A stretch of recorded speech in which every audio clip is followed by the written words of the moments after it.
People's National Congress. Cause we ain't giving up no mountain, we ain't giving up no tree, we ain't giving up no river that belongs to we.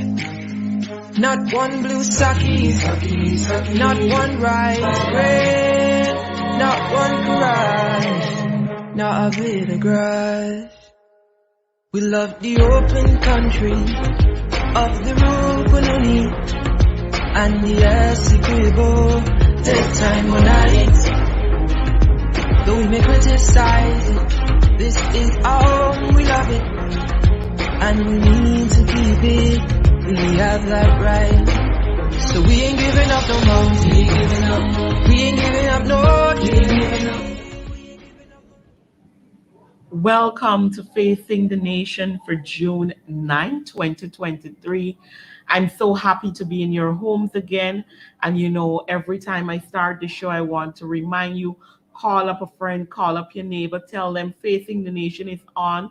They can view us on Channel 6, of course, and on all our social media platforms. So welcome to Facing the Nation today. I know I've missed you, and I hope you've missed me too for the last 2 weeks. We had no shows due to some unforeseen circumstances, but I'm happy to be here with you today as we are preparing for the last couple of days. As you know, Monday, June 12th, is local government election, and today's show is totally dedicated to that issue and getting you informed and ensuring that you know you must go out and vote. My guest with me today is no stranger. We're going to sit down, we're going to break down some information, talk with you, check your comments, and let's have an interactive show. Today, my guest is none other than Mr. Randolph Critchlow. Of course, he is no stranger to Facing the Nation. Welcome. Thank you very much, Shanika, and thank you very much, our viewers, for joining our program this afternoon. A lovely Friday afternoon. Correct is right. And, a Friday afternoon where there's a lot happening and a lot of plans heading in to Monday, June 12th, D-Day. Yeah, yes. I want to start out with us, local government is happening. We know we have a culture where sometimes persons think, local government election is not that important. We can come out and vote general election, but there is so much happening. Let's talk about why it is extremely important this round to ensure we go out on Monday and vote. Well, we can't understate, and for those persons who are joining the program, we hope that you leave this program this afternoon understanding that local government and local democracy is very, very important. And, instead of just telling you that, I want you to understand that, look, for example, the city council. The city council is a prime example as to why local democracy and local government elections are important. We have the vice president of the country saying that, look, the government, central government will support a PPP. Yes, a PPP-led city council. Once they win, if the PPP wins a council, they will support it. That in itself tells you folks out there how important this is. It is extremely important because what that tells me, it tells me as an average citizen that the PPP-led government is unwilling to support the city council if it's not run by the PPP. And it admits as well that they have not been supporting the current city council. And so if you take everything in totality, the mayor of Georgetown saying, look, we have not been receiving the support from central government. Our subventions are being withheld. We can't do what we're supposed to do. And this is a clear plan by the PPP to try and stifle and stagnate things at the city council so as to blame them for things when they happen and so they can take it over. Just imagine the vice president of this country saying to Guyanese, we will support the city council if we win it. What does that tell you? And so it underlines or underscores the importance of going out and ensuring that the PPP is put in check and let them understand that, look, Guyana It's not your plaything. You can't decide that you will give the city council the money that is constitutionally due to them if it's your party alone support wins the council. And so we are in a struggle, folks. We are in a fight for democracy. We are in a fight for our own freedoms as individuals to make our own decisions, and that is what we have to realize, and we have to impress upon our friends and family that this is a struggle, and so you have to go out and vote. Yeah. I mean, as you said, you cannot underscore the importance of this local government election, because what we're seeing out there, Randolph, as we campaign, we're seeing an election being run like if we're dealing with a general election coming from the government end as well, rather than seeing our local representatives coming out doing the work and talking about that. But I mean, there should be no surprise to the nation. The PPPC government in their 23 years prior to 2015 did not hold local government election in 2 decades. Yeah.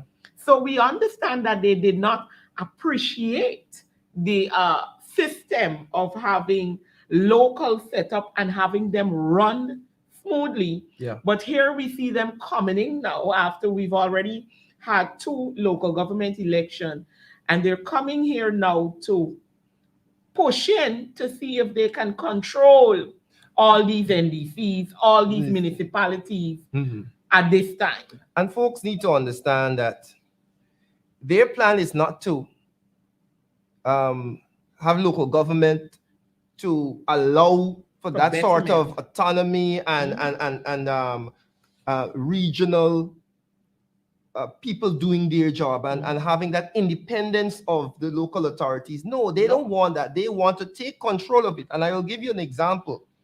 We already spoke about the city council and how they want to control the city council. Now, these local government elections, local issues are being brought up. Cleaning of drains, collecting of garbage, fixing of bridges, all these local issues that the NDCs take care of, the municipalities they're supposed to take care of. We have the government of Guyana sending their advocates about with loads of money, handing out our money. Right. Loads of money going into communities and say, listen, we will fix this bridge. We will give you a contract to clean this drain. Those are the things that they're supposed to be doing. No. I want to say it this way. They are supposed to be empowering the city council to do the job so that they can get those things done. But what they have done, they've stifled the city council, and now they come in like the savior with bags of money going to the communities and say, vote for the PPP. Look, let me clean, let me fix this bridge. That is a job of the city council. Correct. That's a job that the money is supposed to be using. But if you hold the money from the city council, they can't do that. So you come like the savior now. And so people need to understand these issues.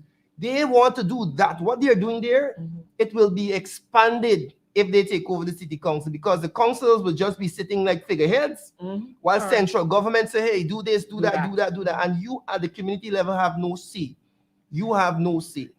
There is so much wrong with that, because when you do not, like you're saying, give the city hall the funds that they need, where they can now employ persons to do the job, people who are looking for jobs. We talk about job creation, and we know it's the same government as well as is importing lots of labor. Yes. But you're not allowing the city council to do a job where they can hire persons to do it.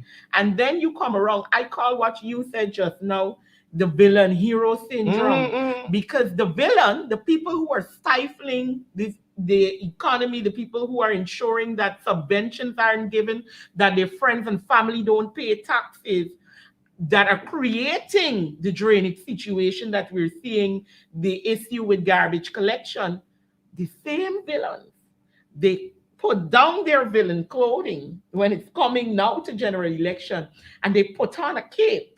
That's how I call it. And you come to the community with the bag of money, pretending like, oh, I'm here to rescue you from all your trouble. Look at Dalo. And you know what? When you go to the polls, vote for our councillors, and I might come back with a 40,000 more. And let me say this. We have seen, I mean, for me, it is the most unbelievable thing. and it speaks to the fact that we need to do more to educate our people as to Yeah. how these systems work. Yeah. Because the PPP decided, hey, we are going to bring up the cash grant, the school grant up, so we can distribute it before elections, so we can use it like an To elections favor. bribery tool. Mhm, mhm. The two things have nothing to do with each other. Yeah. This cash grant is from central government. We are dealing with local government elections. Mhm. Your NDCs don't give out cash grant. Your city councils don't give out cash grant. Your town councils don't give out cash grant. That cash grant comes from the government. It would have been given anyhow, Yeah. elections or not. Correct. And so there are persons who now, because I think people need to do a better job at understanding the issues, connecting the two. Oh, I heard one woman, oh, look, vote for the PPP local government, you get cash grant. And it's the PPP money. Right. So I don't know. I don't know That- to spend the PPP printing money. No, and I think that is a serious thing that we're hearing, and we must educate our people to think, right, that the PPPC as a political party is coming to you in a red jersey, not as the government. They're coming to you with their red jersey. With the government money. They should have been coming if they wanted to talk truthfully. They should have been coming with their own money, but they are using our money, our taxpayers' dollars, to campaign in this manner. And then you are saying to us, or you've made them believe that PPP money is not government money, it's the PPP supporters' money. The government money is your tax-paying dollars, and it is there to ensure that you have basic infrastructure, basic needs. It is the government job to make its citizens comfortable. But what I want to say is this: despite all of what they're doing, the doling out of government funds in communities in, disguised as small business loans or small contracts. Now they're rolling out school cash grant to entice persons to make them believe that, look, I don't know how a cash grant for your child that you were supposed to get anyhow, supposed to encourage you to vote for PPP to run your NDC. Yeah. Because nothing to do with it. Exactly, because the NDC can't give you cash grant for your children. The government got to give you that, the central government. So those two things are totally disconnected. But I'm saying, despite all of that, we are very confident that those areas that we made the decision to run in, that we are going to perform exceedingly well. And we are going to beat the PPP in those areas, because when we go on the ground, people understand these issues. Yeah. They understand why it is that we have been elected to those councils all these years, and why it is that we have kept the PPP out, so that we can have that sort of local representation, and the PPP can't dictate to you. And so as we go around the country, as we support our local candidates, the constituency and the PR candidates in some areas, we know that the people are ready to go out on June the 12th. And they're aware of all the issues. They are aware of the issues. So the PPP are trying their best, their level best, to try and distract people with a 40,000 or a little contract here. But people understand that those things, when this election is finished, we still have to deal with the city council, the town council, the NDC. And we want people on those councils that are representative of us, and they are concerned about our issue, and they're not going to take instructions from central government. So I am not pessimistic at this point in time. Not at all. We are very excited about the areas that we are running in, and we're confident that we are going to be Successful. getting our people out to the polls, and the numbers will tell the story after elections. On the flip side, what we're seeing in Georgetown, the way the PPP is approaching, trying to handle stuff. And, just before I go to dealing with what it looks like in areas like mine, when why I can be so confident, if you follow Guyana's politics over the years, this is not a new PPPC. This has been their MO as long as I can remember. and doling out money and trying to bribe people has been a thing. But guess what? In our areas, it has never worked. It has never worked. And I'm confident that our people are wise enough to understand that that will not help them in the long run. Yes. And they will do the right thing. In our areas, for instance, on the East Coast, Better Hope to LBI, which that NDC is actually a PPP-led NDC. And you know, when you walk those areas, when you talk to persons who the PPP say, you know, this is our stronghold. I mean, the vibe that you get on the ground is something different. People are complaining. They are talking about the real issues. Yes. The fact that their garbage is not collected regularly, their drains are not. The fact that when, you know, sometimes when they come in, they dig the drains. And I think most persons know this, especially with PPP-led NDC, and they leave the stuff right there and this kind of thing. So people are complaining in their areas. Yeah. We've been walking their areas and we have been hearing the complaints of their people. And you know what they're telling us? A lot of them are telling us they will have to give the APNU a chance in those areas. Yes. Because they have been experiencing this for way too long. And they have a problem, Shanika, in that this will always be happening in those areas that they control because they believe in top-down governance. Yeah. And that the Minister of Local Government, the tin pot dictator Darmlal, must have control of these NDCs. He must tell the NDCs, buy, crush and run with this money that we send you. Put lights with this money that we sending you. They must have control. They don't believe in local democracy. Correct. So what will happen is that because there's so many issues, you will find that, look, if the NDC in here, any instruction from Darmlal, nothing will happen. And so the people end up suffering. Yeah. And so this is why a lot of those communities that you go, the people say, look, the BP control the NDC and look what's going on. Look what's happening. And so this is why for 23 years they had IMCs. They had IMCs because they want to have control. People of Guyana are waking up. They're understanding that, look, we have some level of control over our own community and the resources and how it is supposed to be spent. And the PPP desperately wants to change that. They want to take your freedom, your democracy from you, and they want to control it. And so we know this, and people are saying to us, we're not going to allow that to happen. I sent a video to our operator just now. I hope that we can get a chance to listen to it. This is from region number 5. And, yesterday we were speaking to the media and people are talking about evidence of this bribery they're talking about.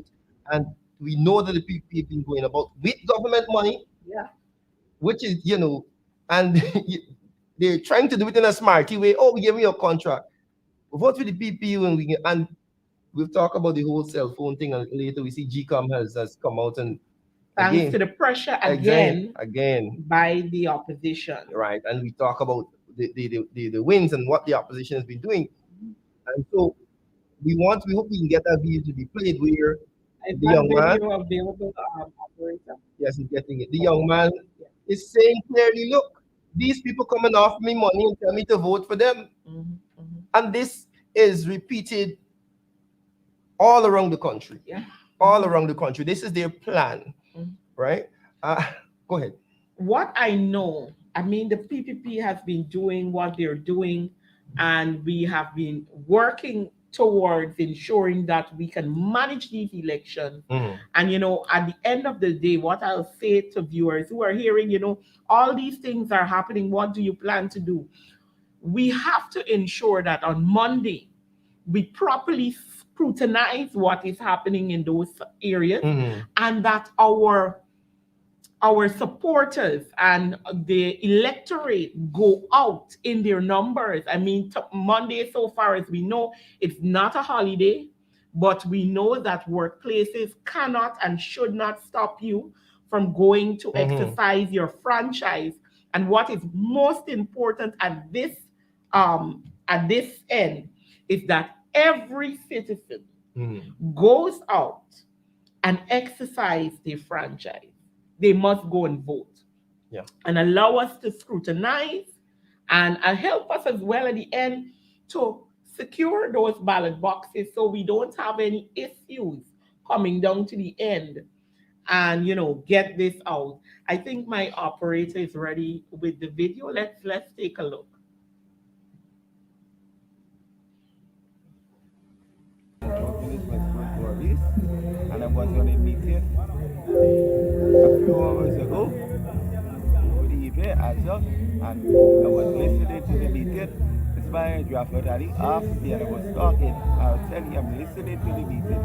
And my half me and I was talking something, I was listening. The man tell me stuff about how you need to talk to me one side. And half me somebody for my ID card. And I told him no, I tell you I need to listen to the meeting. How much and money? that was it. $40,000. And I ignore me, I leave my way. Story done. All right. So we hear the gentleman in this video alleging that Mr. Zafar Ali would have offered him $40,000 to collect his ID. These are the things that we're seeing. Yeah, definitely. I mean, we've said this, we've said it over and over. These are the tactics that they're using. Of course, they've been denying it, And there we have evidence. Listen, we are, and like the MPs shared yesterday, there are numerous other cases that people are unwilling to come forward because we understand the operation of the PPP and how vindictive and wicked they are. Right. And persons, they will come and tell you because, of course, as you said, and we've been hearing all along, and I know viewers are out there, they probably have their own scenarios as well. But will not come forward like that because we understand who we're dealing with. And, these are the kind of things that, when I talk to persons, I want to remind them. These are the very reasons why, because you fear that if you say A or B, there will be consequences. And this is why you must come out and vote. Beyond local government election on Monday, we continue to mobilize because when we go to that general election, these are the things that we're voting against to ensure that we go back to a country where people are able to speak, people are able to be free to associate and not fear that, if I'm seen with a certain batch of people, I wouldn't have a job tomorrow. This is the kind of society, the things that we're seeing happening in this society currently should be the motivator for us to go to our secret ballots and ensure that for the areas that we already have the APNU, they remain to keep our safeguards intact. And for the ones that need the change, that we enforce change because it starts at this level. Exactly, the local government level. And like you said something there, secret ballots. The secrecy of the ballot is a very, very important thing because the PPP's bribery is only effective if they know what you are doing in the polling booth. Correct. And so they can come and as we've continued to say to people, if the PPP come and they give you $40,000, who are we to tell you don't take it? If you at the end of the day are suffering because this government refuses to put a proper livable wage in place and refuses to deal with the high cost of living, and they come now with $40,000, who am I to tell you don't take that money? But you have to be smart and say to yourself, who is it I want to represent me at the city council? Who is it I want to represent me on the NDC? And when you go into that booth, you need to make the best decision for your community. Correct. And so they might come to you with the $4,000. Now you take it, it's your money, it's our money, right? But what they have been trying to do is to say to these people, go into the polling booth with your phone and take out a picture of you voting for the PPP, right? Because we give you that money. That is not supposed to be. And GCOM has, now that we've seen, GCOM has come out very strongly and said, hey, that is prohibited. Correct. And it's on the screen now. Right. Thank you to the push by the APNU over the last few days to get GCOM to come out with this notice, because we have been on this. We have been saying, look, secrecy of the ballot is part of what makes democracy works. Because if you cannot keep the ballot secret, I can say to you, Shanika, here is some money. I need you to vote for me. You could go and do whatever you want to do. But the evidence is what the PPP is trying to tell the people. Oh, you need to go into the polling booth. GCOM has made it clear that that is not going to happen and should not happen. And people at the polling stations, the law, against, most importantly, and punishable so by the law. So we are going to be looking out for that. Right? So don't believe that you're going to come and give people some $10,000 and tell them, go and show me evidence of you voting for me. That's not going to happen. So give the people the money, man. Give them. Go and give the people the money, because you have created a situation in the country where people need this money. We had 3 years of you spending wantonly this oil money that we have. And what do the people have to show for it? Nothing. So when you come to them now with the $10,000, $15,000, they will take it. But you cannot force them to vote for you, because you are the government. You are responsible for ensuring that their lives are made easier.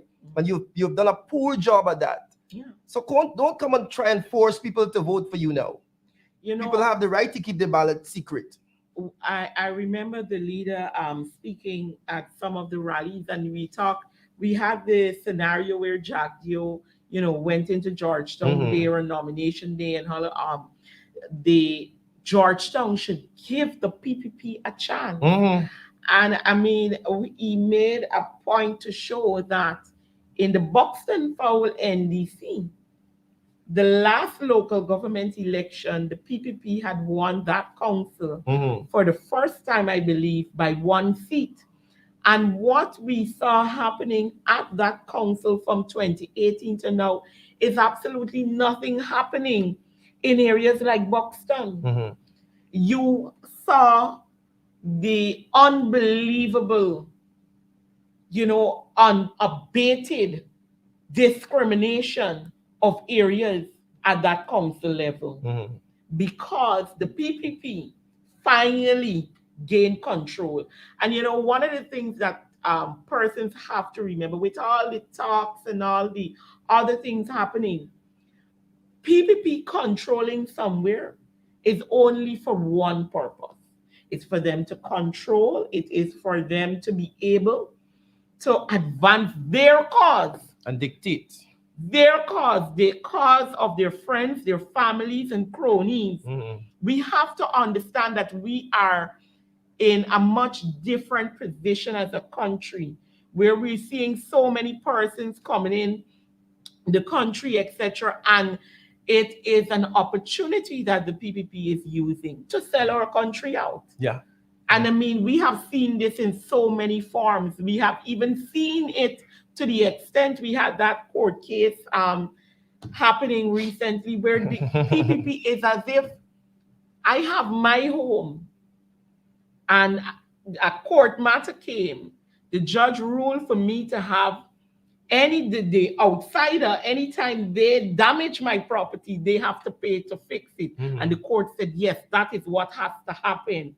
And I then returned to the court and said, no, don't do that. They ain't gonna do nothing. Now, which government that cares about their country and their people does that? I think that one single move for me was the move that should have caused Guyanese, all Guyanese of every race, every type, every background, backing any political front to come again. And I want to tie that into what is happening locally and local government elections. Now we have a situation where the government of Guyana, the PPP-led government, is going against their own country and saying, look, we are going to go to bat for Exxon. And we don't want, listen, if Exxon cause an oil spill, Guyana got to pay for it. Don't let Exxon pay for it. That is what the PPP is saying to us Guyanese. Now imagine the levels to which they have to be in Exxon's pocket for them to be able to say that they have essentially sold us out. Sold us out to that oil company. And so they are defending the oil company at any cost at this point in time. Now, let us imagine that this same government that sold us out to the oil company and defending the oil company gets a hold of Georgetown with all of its properties, with all of its prime lands. Don't you see that they are going to bulldoze people just to ensure that Exxon gets a building somewhere? Don't you see they are going to forcibly remove citizens of Guyana because they have shown us that, hey, we are going to go to bat for Exxon, not you. So give them Georgetown now and imagine how they will operate with wanton disregard for the people of Georgetown so that they can fulfill those financial obligations. And so we have to be vigilant. We have to be vigilant, right? And I know that you have another guest. I know you have another guest. I don't know if he's here as yet. Yeah, he should be coming on any minute now. But I want to wrap up on that same point. We have to guard against the PPP's domination of these local organs because they want to fulfill a bigger mandate in that they want to ensure that those businesses and those financial obligations that they have to these big businesses that they have sold us out to benefit and they're fulfilled. And so we have to guard against that. Yeah, as citizens. Definitely so. I do think I see my guest in the studio, and we'll be setting up for my guest in another 2 minutes. But these things are extremely important. Yes. That we're talking about as I set for my guest. Yeah. So wrap up. So let me because you're gonna go and allow the other guests to come on.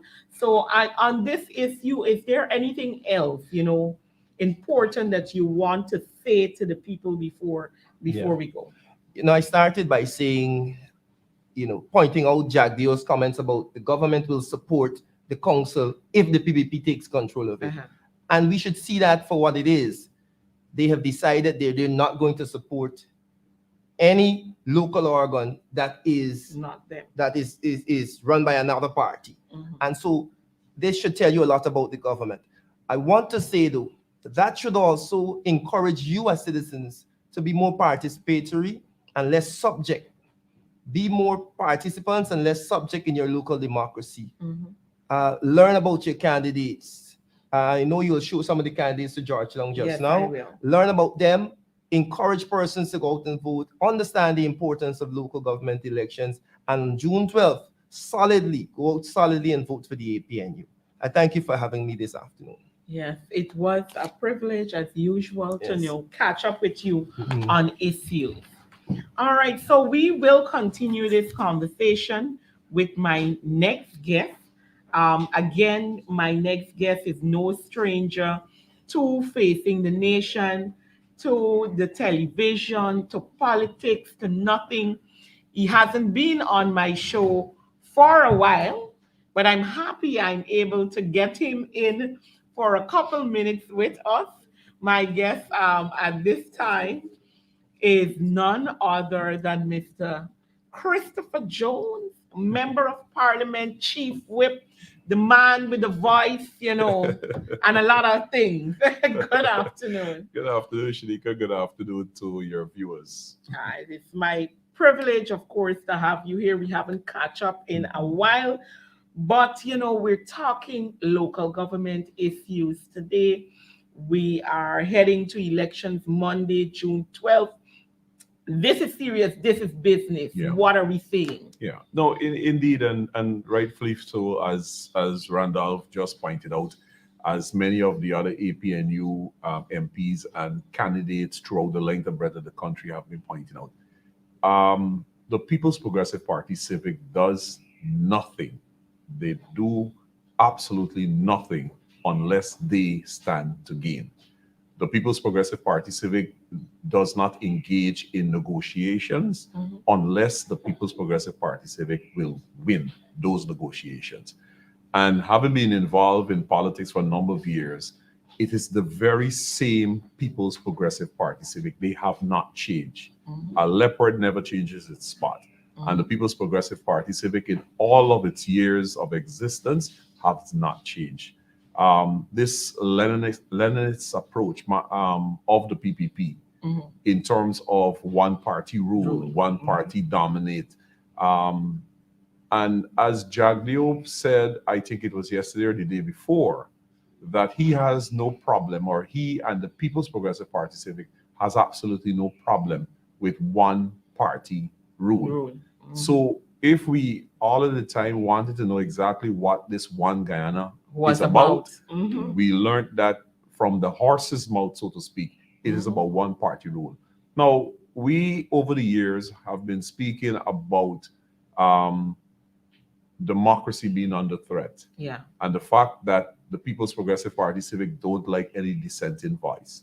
The years that I've known them, when you had businessmen who speak out about issues that they have with the People's Progressive Party Civic, they send, at that time, the Ghana Revenue Authority after those business people. I can recall as a public relation officer working at Congress Place, the 2:30 in the morning, 3:30 in the morning, 3:30 a.m., the businessmen sneaking into Congress Place to meet with the then leader of the opposition, Robert Corbyn, to discuss the issues that they have with the PPP. For many of them, it became so frightening for their own safety, economic and otherwise, that they actually packed up their traps, so to speak, sold their business and migrated from this country. Now with these local government elections, is, as I mentioned before, the PPP does nothing unless the PPP does nothing because there's always a plan behind it. The approach for Georgetown, New Amsterdam, and Linden, and even Mocha Arcadia has fallen into this. I mentioned last night, I think it was either on Sharon Duncan's program or Mark Benchcock program, that there was a Central Executive Committee meeting of the PPP, which was had in the month of February. And this was in the preparation for local government elections. You recall that there was the sale of the Marriott Hotel, in which I can't remember the exact figure, but a figure was set for the sale. Just before that sale was finalized, Jagdeo intervened and stopped that sale because he had indicated that he could get more. And then we subsequently learned that the Marriott Hotel was sold for times more than the amount of the previous offer that was made.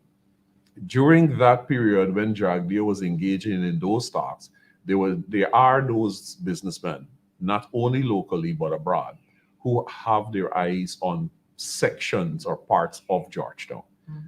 We mentioned to people that Lane Avenue, not particularly Lane Avenue because it is not exclusive. In fact, what has happened is that Jagdeo and these financiers have met. I think the meeting was had in either between New York and Florida. And what they have done essentially is divided up Georgetown in terms of where the best prime real estate are. As we said to people, it is not by accident that you have the Mandela Road that has been constructed there, and all of the people who live along that belt, Back Road, Mandela, all the way to the Cultural Center. Once you live on either east or west or north or south of that belt, your property value has since tripled. All of those locations are prime real estate. For the folks that reside in north and south from Velton Festival City, there is the road that is coming a back of that community that's going to stretch all the way to Ogle. And then the Aubrey Barker Street is going to be linked to that road. So therefore, the property value for North and South and Festival City all goes up. And similarly, the same road is stretching all the way through a back of Sapphire. Similarly, Sapphire is going to go up. So these business people have their interests. And as I mentioned, Georgetown has been divided up by Jagdeo and these businessmen who have their eyes on it. For example, Lane Avenue, based on one of the artist's impression of what it will look based on these apartment buildings that they want to put up. is that every single current existing structure on Lane Avenue, from Vicinjon Road all the way to the fruit stand or Hunter Street, On the street. all of those structures have been removed. And they are these 3-story apartment complex. They show on the artist impression that there are 4 bridges that is actually linked from Lane Avenue over to what will be Mill Road, or between that area, because that is then interlinked with the road that is being constructed on Pontrench. So, and in this artist impression, when you look back of these new apartment buildings that is going to go up on the entire Lane Avenue, back of that, where you have the front road, and they are those people who live on that section That's true. between East Rhineveld and West Rhineveld. All of that is removed. There are trees and there are park benches that are laid right throughout. So it, and So, go ahead. so when we hear and we see them go to these areas, hold meetings and play the song, and at the back of the class, we ain't got no subject. That's correct. That this is the plan. And you know, when you sit here and you give this type of information, I now understand why you have come under some serious attack Yes. recently. By, I think I saw a video by Minister Suzanne or whatever is her You name. can call her Suzanne Rodriguez. She don't like when you call her Suzanne, apparently, because when I responded to her in her video and I said Suzanne said X, Y, and Z, when she spoke in Sophia, she made mention that Christopher Jones called her Suzanne.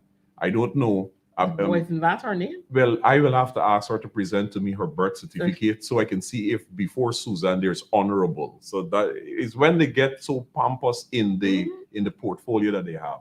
But Susan Rodriguez came out. Kwame Mackay issued a statement Yes. that was read on the Ghana Gotcha. today. And lo and behold, former president and sitting vice president Barrett Jagbio in his press conference yesterday spent A lot of time. a lot of time on Because you're exposing Yeah. the truth behind the need for these areas. And you Exactly. know, we have to continue to do that. You know, I say to people, if you are doing so well, Yeah. you're the best government this country has ever seen. You've given to every and anybody. Yeah. Why do you have to start out your local government election by forging signatures, having dead people support your candidates? That alone tells you that you have major issues. Yeah. And now, when we come to this half of when we're heading to the final leg of it, we're seeing them, you know, looking to pay people, do all these things. We must understand the PPP is drowning, Yeah, yeah. No, they are indeed. and they're clenching to a straw. They are indeed drowned in. The PPP cannot stand on its own in any elections if they just go to the people, particularly with their candidates as well. And the only way that they can achieve or attempt to achieve something is by bribing people. But what it does again is it comes back to the way in which the PPP views citizens of this country, and particularly certain communities, Yeah. is that they believe that they can continue to insult your intelligence. Yeah. That, for example, like the cash grant that is being given out 6 days before an election, and you are to believe that it has nothing to do with the elections. This cash grant, parents supposed to be using that to purchase school gears or whatever for the children. You go into the stores right now that normally sells school supply, they Nothing. don't have it because they know the period of stocking those is about a month or something away. So Correct. it is not in the store. And then of course you have what they're doing with these day workers. The 10-day work. The 10-day workers, they are notifications that have been sent to the various locations saying to them that one, when they go into the polling station, they are to take a photograph with them voting in terms of placing the X and so forth. The Ghana Elections Commission has finally woken up after Finally. much pressure, and it is now that is now prohibited. You cannot go into the polling booth with a With your cell cell phone phone. or a camera. It is an offense. So that has taken that away from them. So that provides some amount of coverage for those poor, ordinary Guyanese who have just this 10-day work Yeah. that it's not because the PPP put you there. You Mhm. understand? The People's Progressive Party Civic is always of the opinion that they're doing somebody a favor. Favor. You know, it's like if they, like, for example, they go and pave the road in Lane Avenue and make it a big thing as if like it's They're a not favor. supposed to do That is their role. That is Mhm. the role of government. And every single one of us, we pay taxes. So Correct. those monies that the PPP are doing roads, suddenly doing bridges and all of it, it is taxpayers' Yes, money. And I Mhm. say to people in communities, don't be hoodwinked with this nonsense, because every week or fortnight or month when you receive your salary, you check on your pay slip. There's that thing called PAYE. You go to any of the stores out there and you make a purchase, you check on your bill, there is Yes. 40% value added tax. It Mhm. is those taxes that you are paying Yes. in which the PPP is using to do work in your Mhm. community. And it's not a favor. And if the People's Progressive Party Civic was true a democratic institution, like they like to proclaim to be, speaking Mhm. to the international community and the diplomatic corps, how they're They're wonderful. you know, and they love democracy. Mhm. PPP believes that democracy starts and ends with an election. Mhm. When the elections are had, that is the end of it. of democracy Mhm. for PPP. Because the democracy speaks about consultation with the parliamentary opposition. The Correct. PPP has never consulted with the parliamentary opposition as it relates to putting together the budget. Correct. The PPP has never consulted with the leader of the opposition. The PPP has never consulted with the opposition with a view of identifying persons to sit on state board, which is a constitutional requirement. That is the People's Progressive Party Civic that we're dealing with. And we Mhm. say to communities in Georgetown, New Amsterdam, and Linden that, listen, this newfound love by the PPP running into your communities and ministers suddenly hugging you up and kissing you up, and oh, how they suddenly love you and everything. You know, it is almost like a relationship with an abusive relationship between a Yes. man and a woman. Mhm. That only when the Each man feels that he wants something, he wants to carry the woman to bed, that he he then starts sweet talking. She, Mhm. you know, baby, And you you know, can and you buy a piece yeah, of chocolate or all give of you a that. little flower, all of that. and Yeah, it's over. But he just finished beating you. just when, and when they finish, they're gonna do exactly that. Mhm.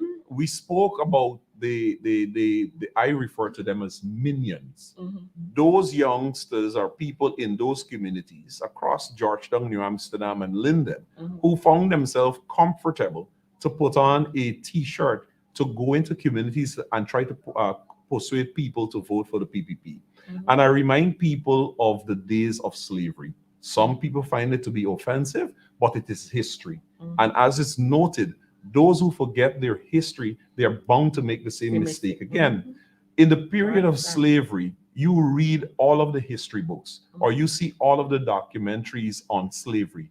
You would never see or read that when the white slave masters went to places like Africa, They you went never in read anywhere. that they ran after these Africans and Never. enslaved them. Mhm. It is not there. It never happened. Mhm. What they did is identify Africans who could go and enslave their own fellow Okay. Africans. Correct. It is that very same mentality It's that the being People's used. Progressive Party Civic is using in this Mhm. 2023 local government Mhm. elections, Mhm. is that they identify young Black persons in the various communities, put them in jerseys, give them $100,000 or $200,000 and send them out there. And they go and spreading the word. Now, when the PPP puts money in these individual hands, it is the individual. It that is the benefits one another woman, community. right? It is the Mhm. one woman or one by that running around your Mhm. village or running around your community Correct, and telling you correct. to vote PPP. He or she, the PPP don't put a good fine change in the pocket. They get the sap. Mhm. They got the sap, and you go get the lash. Correct. You understand me? Correct. And it comes back again. It is about real estate. Mhm. It is about those prime real estate that all of us that reside in Georgetown now find ourselves in. You talk about Georgetown, but I don't want to go in yet to some details because I think the PPP, the plan that you have outlined that is happening in Georgetown, we see it at NDCs. Yes. I know as we speak of an NDC where the full plan Mhm. is already set up, Mhm. but we ain't talking about it yet because I got a lash Yeah. to put in that very minister Mhm. that sent that document. and we're going to deal with it Yeah. right after this local government election. And however far we have to take these issues, because as people, I mean, we saw the issues with the Mocha. We've now seen the Hillfoot incident and this kind of thing. And what we are going to see outside of even our cities, we are beginning to see these things happening in the NDCs Yeah. on lands as well that are considered, not, well, I shouldn't say considered, lands that are ancestral lands that they are pushing their hands to. Yeah. We have seen an uprising. What's happening in the co-ops, as you know, there are still quite a few villages who have co-ops, Yeah. and we're seeing an incision by the PPP to get these co-ops under their hands. Yeah. So the plan that you are unearthing is something that they are doing across the country. Yeah. And Guyanese must understand that these election means everything, not just to you, Exactly. to your children Yeah. and their children. Yeah. So when they pay one person today, if we don't do the right thing, we're not just affecting the one person, That's right. we're affecting a generation of people Yeah. that will have to pay Correct. for the unwanted discrimination and uncare for a country by its so-called government. That's right. No, listen. I mean, in the churches, or certain communities, they call it the generation wealth or Yeah. generational wealth. And their curses too. Right. Exactly. and essentially, if you go to the poll on elections day and you run the risk of putting your X for the People's Progressive Party Civic, is that you are essentially ensuring that generational wealth that should go to your children or grandchildren, you will be voting to dispossess them of Of it. those. Correct. The PPP, as I mentioned before, particularly Barrett Jagdeo, the People's Progressive Party Civic is not the same PPP as Chedi Jagan's PPP. No way. It is something completely different. Mhm. It is a group of people or a cabal of people Mhm. who are interested only in enriching themselves, their friends, and family. And as I said to you, that Barrett Jagdeo met with these businessmen just around the same time when he was renegotiating the sale of the Marriott Hotel, that sections of Georgetown has already been divided up. They are those people who have already cited up. I can't remember the figure that they ultimately paid for the Marriott Hotel, but they are those other persons who have millions of US dollars that they already cited that whole stretch, Lane Avenue. And as I said to the folks there in on Pond Trench, with the two-sided road and the lights and all of that, it is not for you. There are hundreds, if not thousands, of properties in Georgetown and New Amsterdam in which they have outstanding rates and taxes. It is the APNU Council that introduced this amnesty, which remove all of the interest and just asks persons to pay their taxes. Even for persons who had more difficulty, they established a different difficulty committee or different circumstances committee, something to that effect, in which persons who even still, with the minus of the interest, found it difficult, they worked with them to pay. That's how people have been able to keep their property in Georgetown. There are places like Tiger Bay, Albystone, and certain section of East and West Rhinefeld in which persons live in a home. When you ask them about showing you the lease or the transport for the property, the most they can tell you is that the grandmother born and grew there, their mother born and grew there, and they born and grew there. But they have no documentation for the lot that they're living in. So they're just living there paying the normal utilities. But in terms of rates and taxes, they have never paid because nothing is in their name. All of this information is with the municipality. The People's Progressive Party Civic is aware of this. And if you run the risk of giving them your vote, all of those properties and land, you go across Georgia and you see them empty house in South and North Ruimveldt. They've got plenty open lots and all of this. All of those are what the PPP are going to be foreclosing on. And Jagdeo spoke about the beautification of